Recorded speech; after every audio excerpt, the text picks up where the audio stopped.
Welcome to another edition of the top 5 things you need to know in less than 3 minutes, data literacy style. Yes, there are a number of expectations in the data literacy topic. We have identified 4 non-negotiables in intermediate that we need to ensure all grades 7 and 8 students are proficient in before they leave elementary school. Teaching these 4 areas as isolated units is not enough to develop the level of understanding students require to engage in these topics fluently. So we need to shift the way we have thought about teaching math in the past and understand that everything we teach in grade 7 and 8 will be through the lens of one of these areas. The topic of data literacy will be taught through the lens of proportional reasoning. Our focus will be on developing students' abilities to work with percents as emphasized by the number expectations that are embedded in this topic. There are many great math talks that you can use to accomplish this, as outlined in the Building Fluency Through Conceptual Understanding slide deck.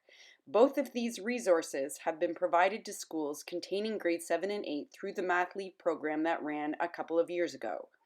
In addition to percents, proportional reasoning is embedded in all of the data literacy expectations as we strive to describe relationships and proportions between data sets.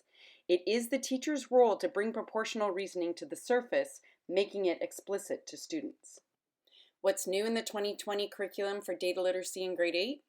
There's a strong emphasis on exploring data that involves 2 variables. For example, measuring the arm span and height of a certain population and determining if there is a relationship between the 2 variables.